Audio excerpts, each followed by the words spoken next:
Problem is, he's the one under the court's jurisdiction. And I know you know this, and he's the one that cannot have that content. And I've told him that his parents have told him that. But what I don't get, I don't understand this air tag. That if they're having so much contact, why do I need an air tag? Well, I mean, I could just tell you anecdotally, on my phone, I can see where my wife is at all times, and so I can do that without an air tag.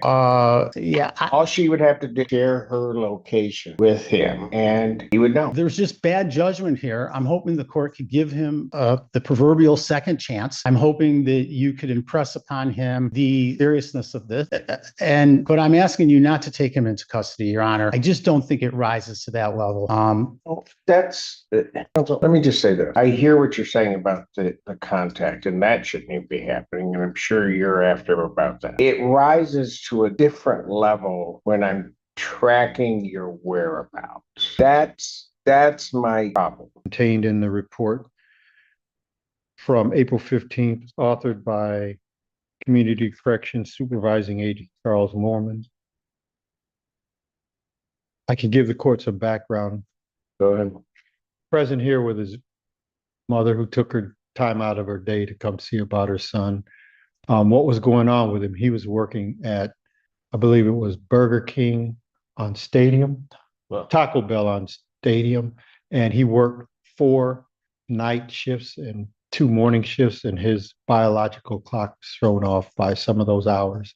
So, for example, he'd get off work 3 or 4 in the morning, and then he was supposed to test between 4 a.m. and 7 a.m.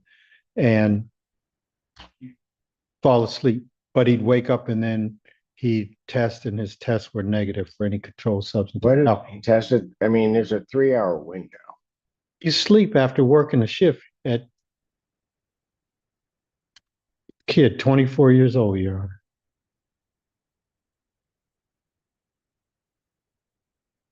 But we had sent to him, I mean, there were times before this at the problem, and we had sent an order to comply to him back on March 9th, so not taking any action.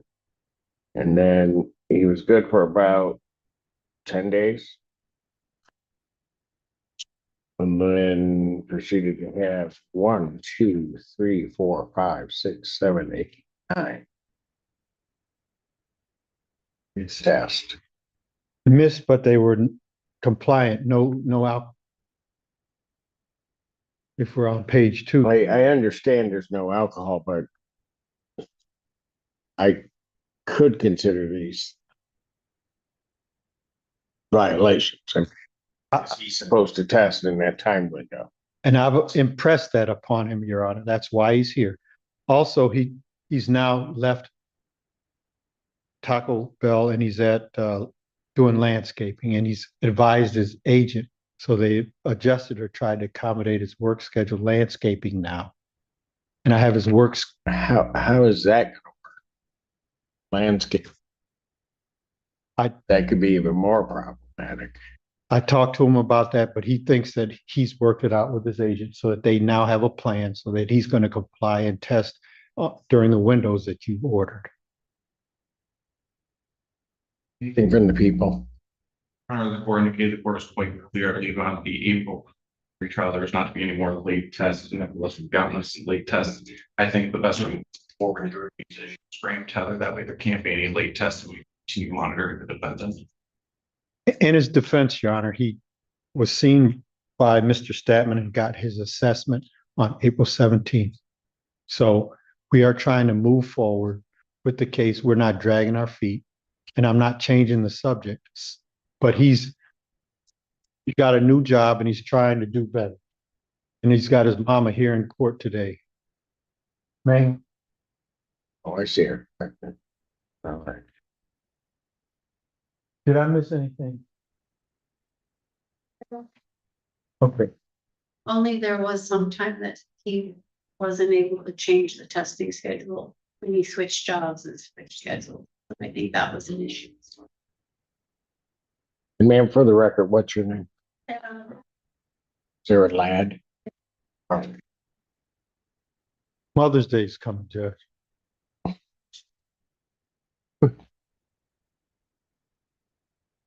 What am I supposed to do with that?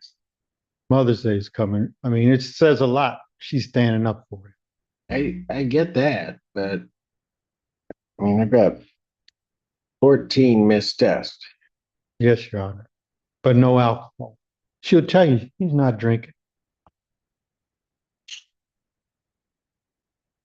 Young man, when you got the order telling you to comply and no more late tests, and when I told you at court no more late tests, what were you thinking? To just try and get them on time. Try to not go for any more late ones, but sometimes I just lose track of time when I'm at work. Most of these have only occurred when I'm physically at work. Young man, tell me why I shouldn't just throw you in jail. You don't listen to the court's order. That's 2 orders you haven't listened to. You have the first order telling you to test, and then I sent you another order telling you to comply. Well, I don't think I should be put in jail because I'm besides being late, I'm complying with everything else and doing exactly what I need to be doing. Not touching drinks, just working and doing what I need to do. What about your association? You still hanging out with the same people you're drinking with? What I'm going to do is, defendant having admitted to violations, I'm not going to incarcerate you at this time yet. But you're going to go over to community corrections, get placed on the Graham tether. Any types of violations, such as not being charged, not properly downloading, all of those things. If you don't follow that to a T, you're going. Am I understood? I didn't hear you.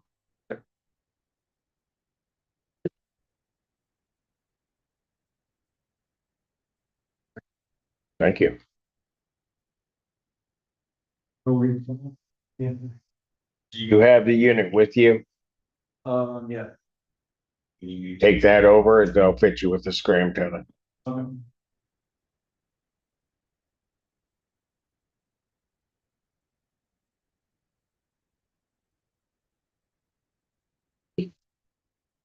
Court does call the case to reverse Connor Kearns. Oh, Still separate. it's already, Okay. yeah, this was a bond violation. Bond violation. All right. Court does call the case versus Connor Kearns. Alexander, on behalf of the people, Your Honor. Morning, Your Honor. Richard Lifford on behalf of Defendant Terrence Smith here in the courtroom with me. Your Honor, today's date and time for an emergency bond violation hearing.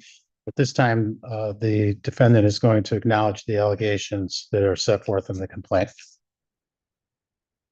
Bond violation. Bond violation, correct. Okay. Anything from the people? Your Honor, I'll just rely on our previous motion. I do want to say, I did mention that there could be a potential for future charges. I do need to get a little bit of further investigation done before I make a final decision on that for both defendant and defendant's mother. They were both submitted on by Ann Arbor Police. Who was? Defendant and defendant's mother. All right. Okay. Anything you want to say? There are actually quite a bit I want to say, Your Honor.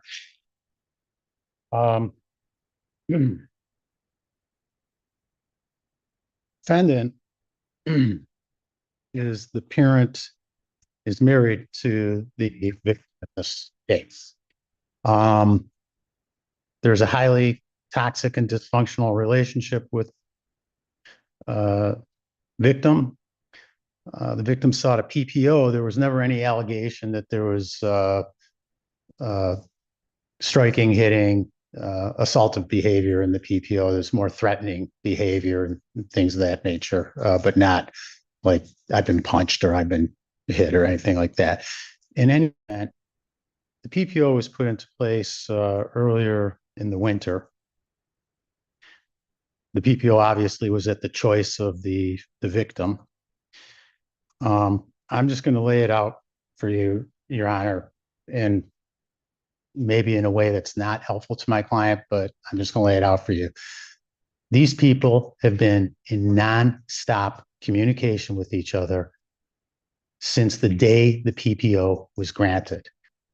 Hundreds and hundreds of text messages. I just looked at my client's cell phone log this morning before in the hallway before I came in here. Hundreds of text messages, including, Your Honor, more than 25 text messages yesterday. The parents have a child together. The child's birthday, his first birthday was on April 12th. The parents went to church together on April 12th for a birthday party for the child. They visited with the fire department and took the child on a ride in the fire truck together recently. The victim, I read through every one of these texts, and as an officer of the court, I could tell you that there is not a scintilla of evidence that indicates that the victim is scared of the defendant. The victim is asking the defendant to come and be part of her life. The defendant has Venmo'd the victim thousands of dollars since the inception of the PPO. How does he Venmo her? She calls him and says that it's money and he Venmos her money. The victim has shown up at the defendant's house. Defendant has been at the victim's house. It's a highly dysfunctional relationship. Some of the texts, Your Honor, that the victim has given I read this morning, some of the texts, the victim is advising the defendant on how to beat this case, on what strategies he needs to be using to beat this felony case against him. And so I'm making some admissions to the court that maybe under some circumstances would be against the best interests of my client, but I've been in front of you, Your Honor. I know you're a straight guy, and I think the court would rather hear this than some nonsense. That's been the relationship that's going on here. The defendant is 31 years old, Your Honor. He's a honorably discharged member of the United States Army, served in the airborne, served in Ukraine, served on the border of Syria. He receives an 80% disability payment through the Veterans Administration for some lower back issues as a result of parachuting. He has been enrolled at Washtenaw County Community College, and on May 6th, he's supposed to receive his associate's degree in transportation technology. So he's been involved in a 2-year program. He's supposed to graduate from that program in the next 2 weeks, Your Honor. He has final exams coming up in the next few days. Court can see his parents are here with him.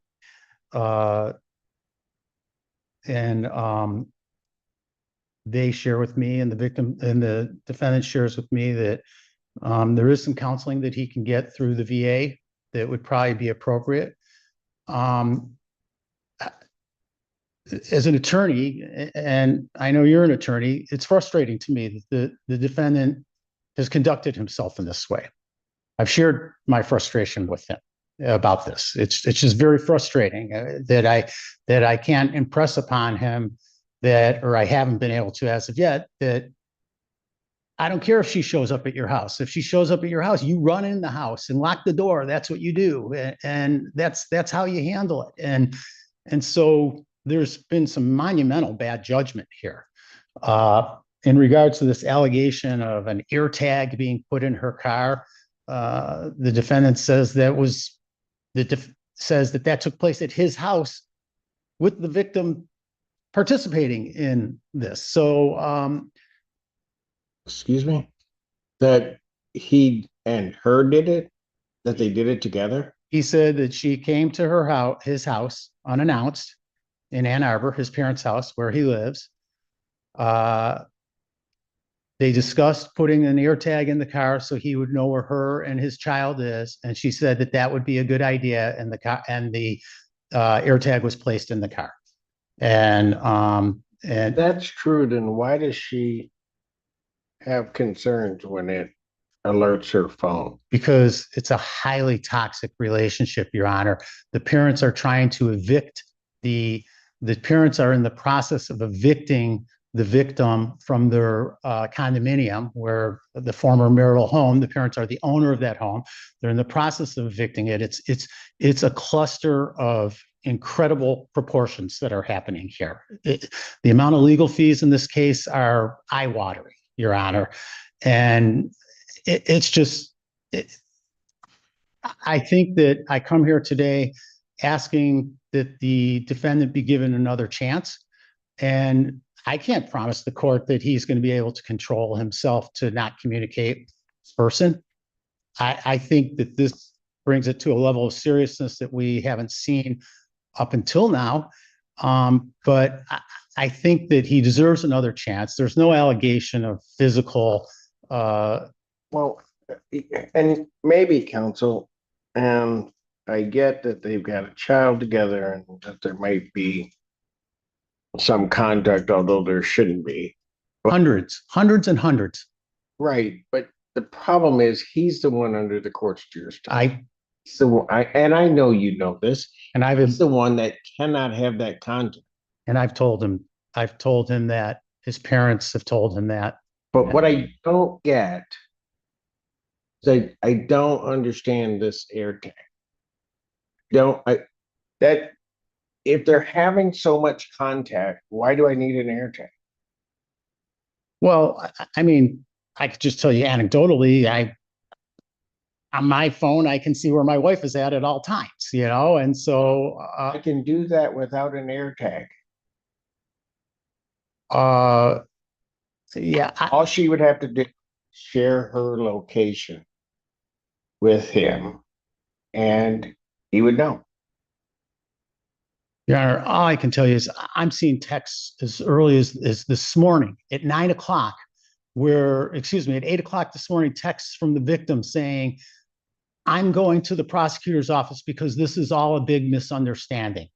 I'm not making that up. That's the text I see from the victim at 8 o'clock this morning. Okay. I saw the same text from the victim 3 times yesterday. She texts him that this is a terrible misunderstanding. And so the defendant is here. He's executed, he's demonstrated monumental bad judgment. We're here falling on our sword. We're not here trying to say that this didn't happen. I told my client, what are you gonna do? You're gonna come tell the judge you didn't do this? You're not gonna lie in court. And so we can't do that. That's not an option, to come to court and deny this. That's just not an option. It's not an option for me as an attorney. It's not an option for the defendant. And so there's just bad judgment here. I'm hoping the court could give him the proverbial second chance. I'm hoping that you could impress upon him the seriousness of this. But I'm asking you not to take him into custody, Your Honor. I just don't think it rises to that level. Counsel, let me just say this. I hear what you're saying about the contact, and that shouldn't even be happening, and I'm sure you're after about that. It rises to a different level when I'm tracking your whereabouts. That's my problem. The defendant tells me that this was done cooperatively between the parties. And then I heard you the first time regarding that, and I don't believe it. The reason I don't believe it is because he obviously hasn't been following the court's orders, but also the whole tenor of the police report, which I'm sure you got a copy of. I did. Doesn't indicate that this is anything cooperative on her part. I know, but Your Honor, this is also somebody who went and sought a stalking charge and then went and contacted the person saying, this is the police misunderstanding here. I never meant to see you charged like this. I mean, so you have a very frenetic victim here who is, on what day of the week. It's a toxic relationship. These people do not do a good job communicating with each other. So if for chance, she asks for a Venmo and it doesn't go through, guess what? She's off to the police department. I mean, that's the nature of this relationship. And that's something that needs to be resolved via the divorce. But I mean, this is an insane relationship here. And from what I gather, and I'm not a testifier, from what I gather, it doesn't rise to the level of striking each other or hitting each other in the face or that type of thing, But as far as, daggers out and just sort of crazy conduct, these people are involved in a spiral of crazy conduct with each other. They're both part of this crazy conduct. Both of them. But you're right, Your Honor. The defendant is the one who's here in court. The victim is not in court. She's not on the court doesn't have jurisdiction over her conduct as to whether she shows up at his house. And so it's just been bad judgment. It's terrible judgment. And that's it's funny because I thought long and hard about this weekend. What am I going to say to you? I really, belabored in my mind, what am I going to say to you? And this is what I'm going to say to you. And I think he deserves another chance. I do believe he can fly straight. And that's our prayer to the court, Your Honor. So I did also want to note in the court that our victim advocate did speak with the victim today, and I also spoke with the hallway. That's where I was before this, and I didn't have any mention of any of that, including the cooperative air tag on her part. I told her she can leave before this because she was not testifying. She wanted to leave. She didn't want to be present today in the courtroom, but she did not mention any of that. And I have not seen any of these texts either. But she did not indicate that this was somehow cooperative or somehow No, Your Honor. that the police report itself was some type of misunderstanding. No. Did she indicate to you that the entirety of the case was a misunderstanding? No, she informed me that, and I was just throwing, she wanted him to get out. And she was concerned about his parents and what was coming with that. So she just had concerns with what was going on.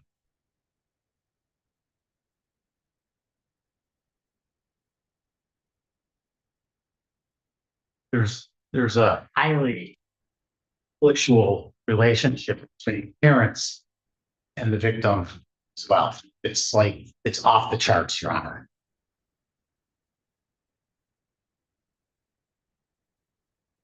Mainly revolving an eviction. And how old's the child? The child just turned 1 year old on April 12th. That's when. This is the part that's phenomenal to me. I've got the parents at each other in some way. Well, I think somebody may have arrived. Sure.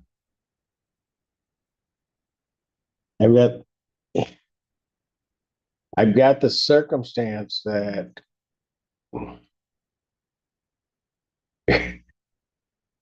the parents are at each other. The parents of the child are at each other. Defendant, his wife are at each other. There's a divorce going on. There's then this stalking case going on. There's then going to be, thank goodness, the premises, I think, are in Ann Arbor, so it's not my jurisdiction. There's then going to be an eviction that's going on, which makes no sense to me. Everybody keeps raising this to whatever level. The other concern that I have is, and counsel, I get what you're saying to me. Trust me, I do. Thank you, Your Honor. And I get the notion of periodically through the weekend after I'd seen the motion, I'm trying to figure out what was he gonna tell me? After I went through and read the police report and everything, and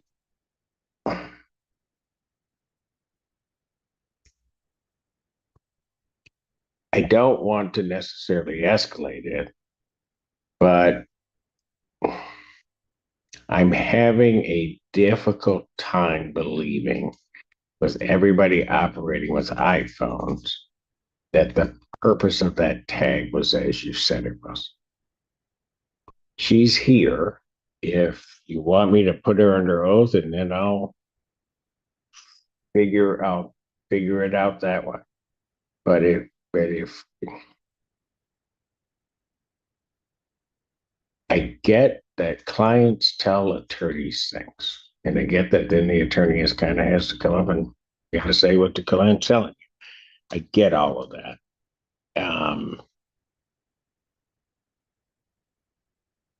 But I'm telling you,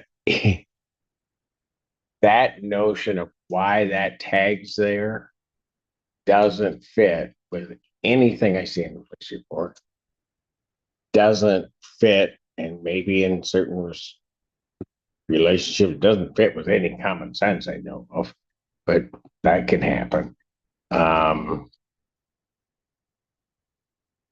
But it doesn't make any sense. And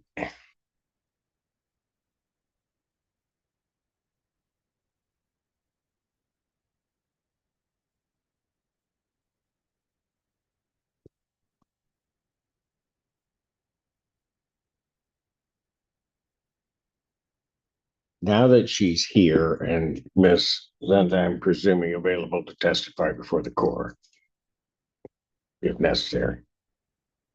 Yes, but if that were the case, I would ask to briefly pass it so she could speak with my victim advocate. And Understood. I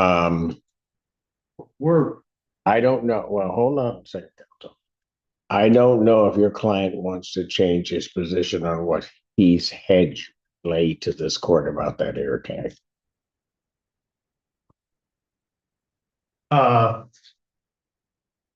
If we could pass the matter, and I would say to the court that we're not necessarily sharing testimony day. But Oh, I know, and I'm not, and understand that but let me just say this. I look stupid, but I'm not. And the problem is that I realize your client has said that to you, you've related to the court. I don't doubt in regard to any contact that you told him what you said you told me. I don't doubt any of that. I'm just having a real tough time believing your client's premise for why that's. And I'm sure because you have been before me. And one of the things, the worst thing is, if you lie to me, we're going to have a whole other set of problems. understood, Your Honor. So what I will do, knowing that she's here and that I may take testimony, I'll pass the matter so that the victim's advocate can talk with her, you can talk with your client, and then somebody wants to give me a story that makes some sense. Fine. All right. He is to remain in the building. It's not to leave. Of course, Your Honor. All right. Is that all I've got for 11?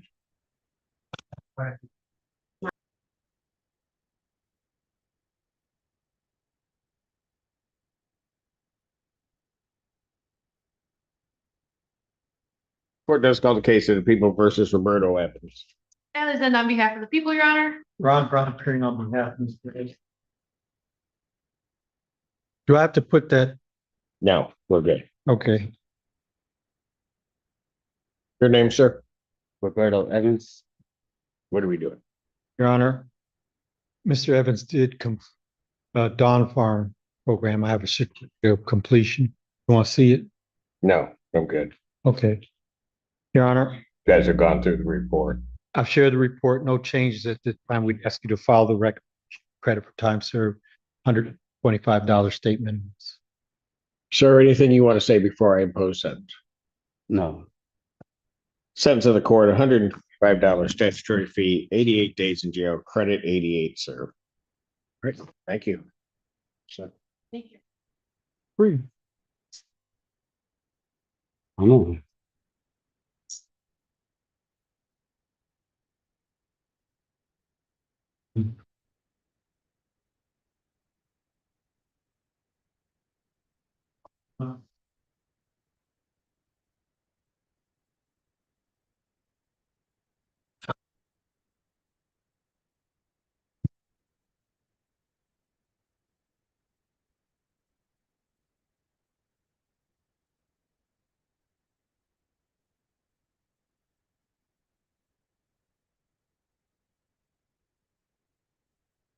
Our friend coaching in West Virginia.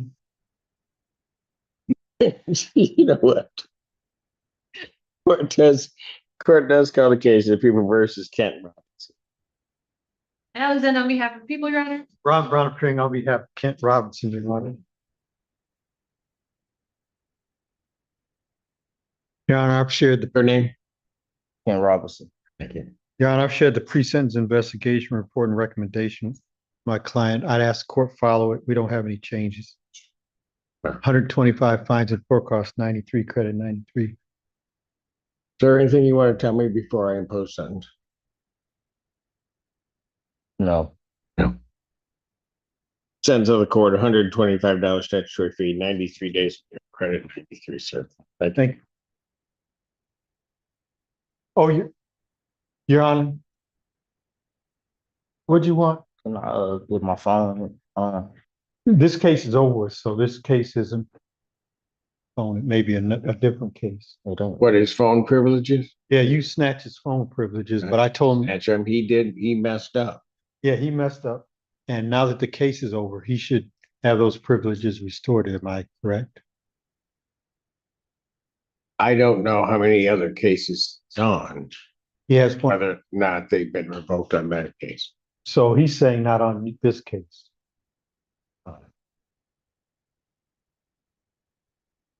So Yeah, they ready. your camera is on. Let's look at it. Oh. Court does call the case People versus Ryan Studebaker. Alexander, on behalf of the people, Your Honor. Ron Brown appearing on behalf of Mr. Simpson. Oh,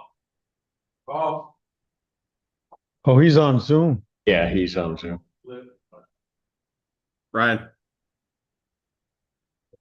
Ryan, you got Mr. court. Mr. Studebaker, can you state your name for me?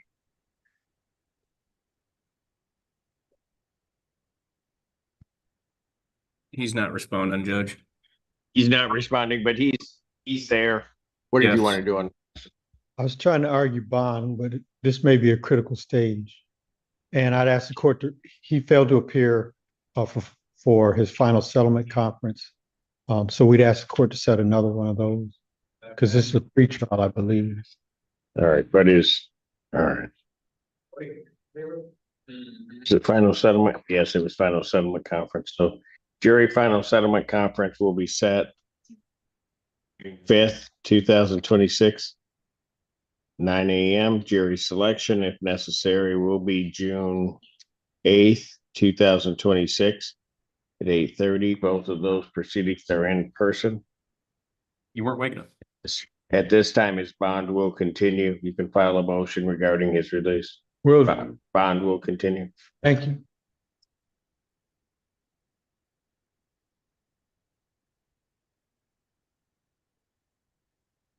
All right. Thank you, Mr. Studebaker. Court does call the case, People versus Terrence Smith. Alexander, on behalf of the people, Your Honor. Ron Brown appearing on behalf of Terrence Smith. Name? Terrence Smith. Thank you. Your Honor, we'd ask the court to set a jury date in this case, and I'd like to argue bond. Jury final settlement conference will be set June 5th, 2026, 9 a.m. Jury selection, if necessary, June 8th, 2026 at 8:30. As to bond. Your Honor, I believe Mr. Smith's bond was revoked at his prior hearing on Thursday at PCC hearings. Since then, I've attempted to reach out to supervising agent at community corrections to answer questions that the court had concerning the violation.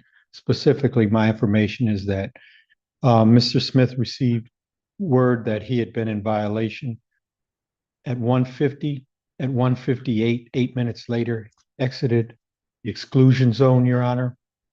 My information is from talking to Brian Casey, the supervisor over at Community Corrections, that it was the supervising agency that reached out to him, but he was under the misplaced perception that he was talking to Mr.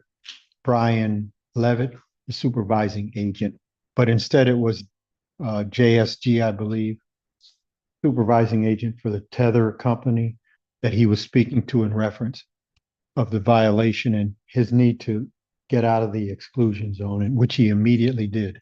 My further information is that Well, 8 minutes after being in, he got up. and he was not in contact with the complaining witness. My information is that he went there to assist a family member, a cousin who was moving, and he needed to get some money.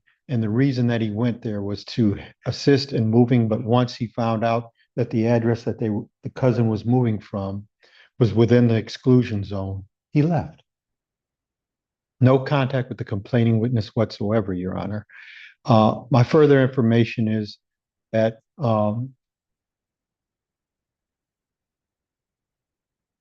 I'll leave it at that right now, other than he needs to get out to assist with childcare. Is that what you told me? Yes, sir. Childcare, as it relates to a child in common with the complaining witness. Yes, sir. Your response, MP. At this point, I'm going to object.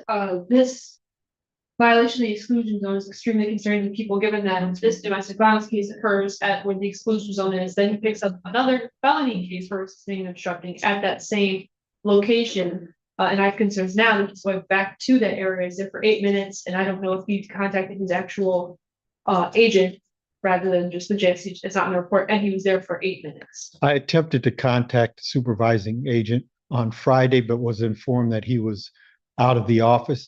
Again, this morning before court, I went over to community corrections. The supervising agent wasn't available, and I spoke to his supervisor, Brandon Casey, and I relayed the information from the notes, I believe, in the supervising agent's file through Mr. Casey. What's my next?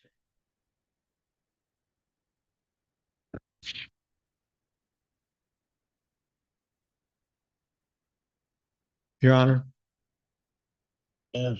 is he on remand or is there a cash component right now? Cash component, Would you consider a cash component? not at this time. What I will do is his bond will continue as revoked, given the violations that the court sees. However, I will set a pretrial or a bond hearing for May 4th, 2026 at 12 noon. And you can provide the additional information if you get it. Would that be can we sign the waiver right now? Sign what waiver? Oh, I'm sorry. I misspoke. Thank you. He's,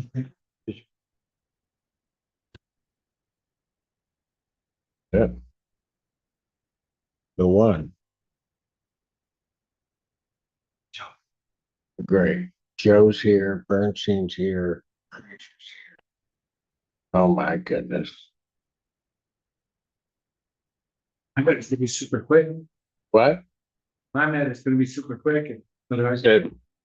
Is it? Are they here? I'm good. I think right out the hallway. Oh, so I gotta wait anyway? I don't want to make. Good. No, that's okay, Joe.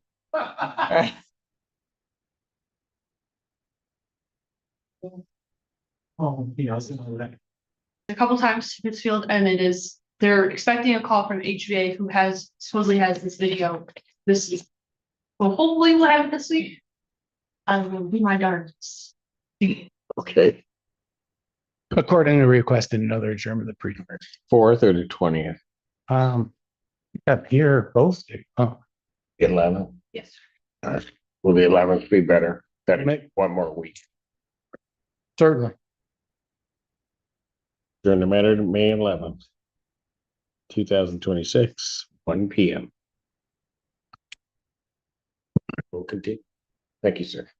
Thank you. Your Honor, just wait for me right outside. Calls case People versus Brandon Hargress. Ready, Your Honor. Alexander, on behalf of the people, Your Honor. Good afternoon, Your Honor. Marcia Creature on behalf of Mr. Hargress, who's approaching. Mr. Hargress, can you please state your name, sir? My name is Brandon Hargress. Thank you. Your Honor, if I may, we'd be requesting a final settlement conference jury selection date, please. Final settlement conference will be June 5th, 2026, 9 a.m. Jury selection, if necessary, June 8th, 2026, at 8:30. Both of those proceedings are in person. And both those will be here, Your Honor? Yeah. Thank you, Your Honor. You have an excellent day, sir. Court calls case People versus Tanya Hawa. Alexander, on behalf of the people, Your Honor. Good afternoon, Your Honor. Sam Bernstein with and on behalf of Ms. Pawa. Your name? My name is Tanya Bava. Your Honor, I'm hoping for an adjournment to review the discovery. 4th or the 11th? Fourth would be great, Your Honor. 4th or the 11th? Fourth, please. During the matter of May 4th, 2026, 9 a.m. or 1 p.m. Thank you, Your Honor. Bond continue. Thank you. Court calls case People versus Deanna Knox. Alexander, on behalf of the people, Your Honor. Good afternoon, Your Honor. Charlotte Steffen on behalf of Ms. Knox. Will you please state your name? Tiana Knox, Your Honor. Thank you. Your Honor, we're asking to set it for final settlement conference. Jury final settlement conference will be June 5th, 2026, 9 a.m. Jury selection, if necessary, June 8th, 2026 at 8:30. Both of those proceedings are in person. Thank you, Your Honor. Thank you. Bond continue. Okay. Court calls case People versus Carmen Foltz. Alexander, on behalf of the people. On behalf of Ms. Folks, Your Honor.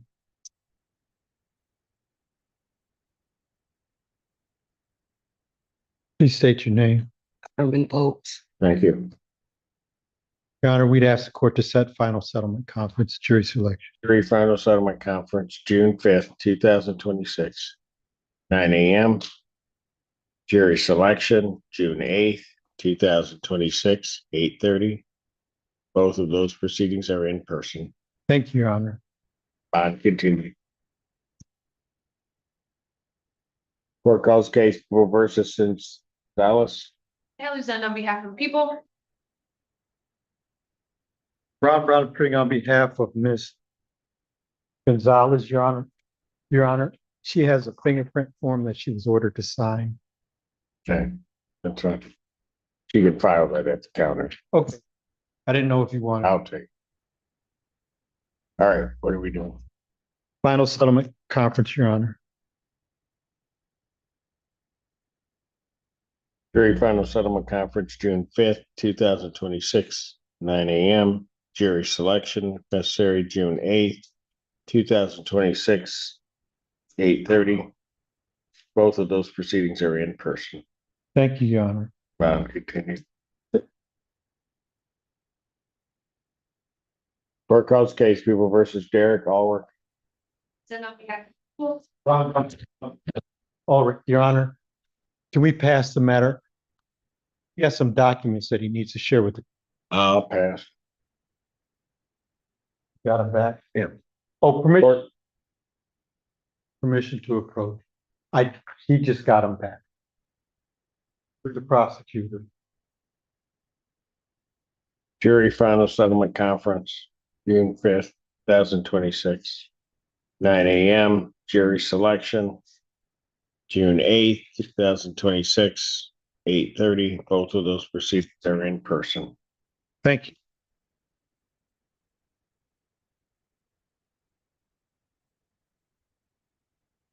Court calls case versus Derek Williams. Alexander on behalf of the people. Ron Brown appearing on behalf of Derek Williams, Your Honor. Derek Williams. I have a waiver, trial of jury. Yes, waiver of jury. Sir, you signed this waiver of jury form. Yes, Your Honor. You understand that you have an absolute and constitutional right to have the matter tried before the jury. Yes, Your Honor. You understand that by signing that form, ready to be tried before this court without a jury present. Yes, Your Honor. You will also waive their right. Yes, Your Honor.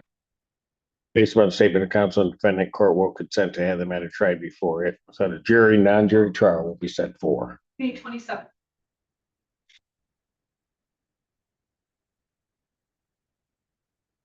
I'm sorry. May 27th, 2026, 9 a.m. With its conditions, we'll continue. Thank you. Thank you. Court calls case People versus Zachary Harrington. Alexander on behalf of the people. Ron Brown appearing on behalf of Mr. Harrington.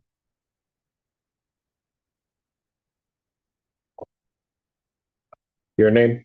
Zachary Harrington. And Oh, sorry. Your Honor, is this a show cause for fines and court costs? Yo's 1474. How's he gonna get it paid? Do you have a plan? Yeah, I just started a new job at Ramp at USA in Coldwater, Michigan. I plan on paying $100 a week until it's paid off. $100 a week?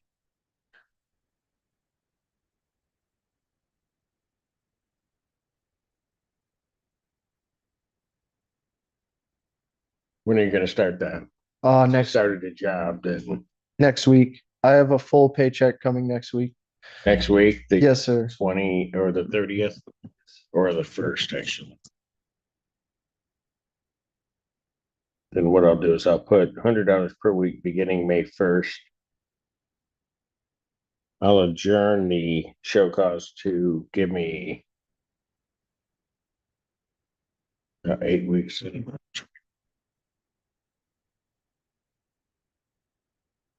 Give me mid-June. June.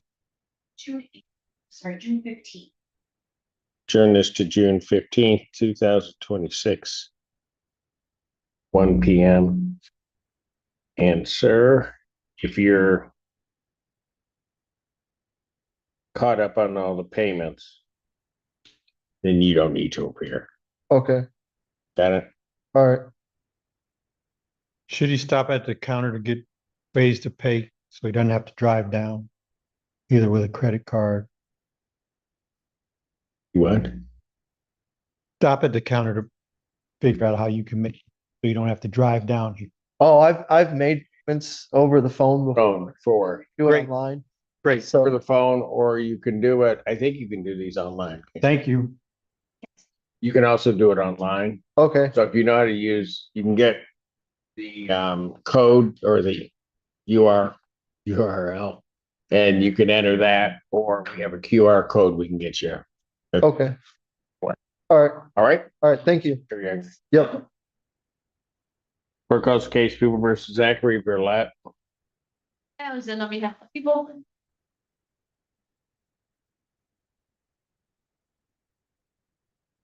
Is Mr. Burlap present? He is not. Declare on behalf of probation, Your Honor, Mr. Burlap is scheduled before the client terms ordered by the court. Given the involvement that probation is requesting then. Bench warrant will issue for defendant's failure to appear. Bond will be set in the amount of $10,000 cash. That warrant will issue immediately. Thank you. Court calls case of the People versus Anthony Williams. Alexander on behalf of the people.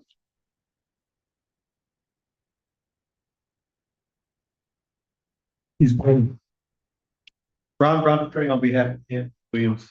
Declare on behalf of probation, Your Honor, Mr. Williams was scheduled before the court for a review. Hearing appeals compliant with the terms ordered by the court, maybe of David's appearance, probation's recommending development.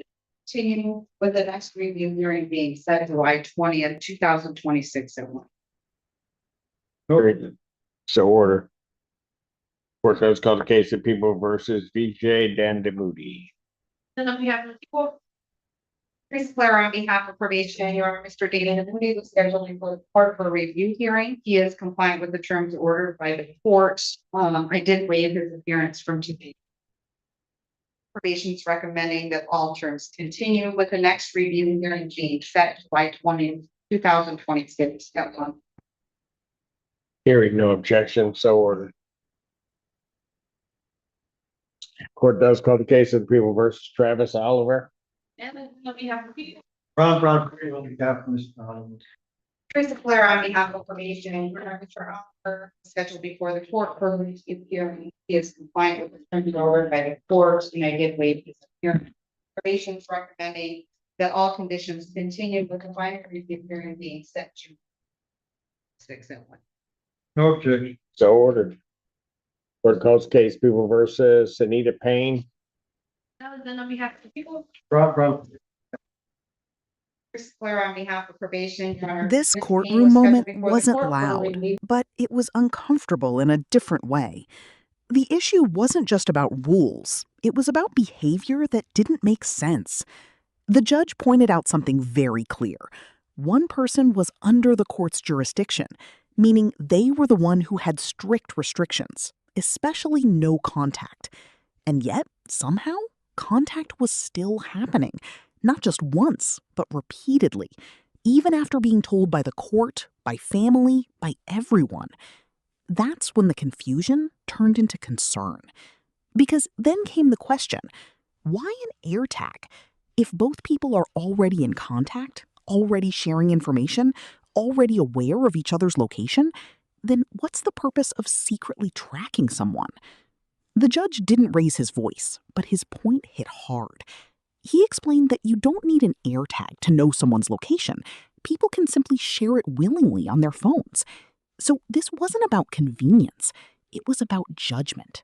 And in court, judgment matters more than excuses. Because when you're already under restrictions, every decision is being watched more closely. And choosing to cross that line, even in small ways, shows something bigger. In the end, the judge summed it up simply. This isn't confusion. This is just bad judgment. Now, think about this. When someone keeps crossing clear boundaries, is it a mistake or a choice?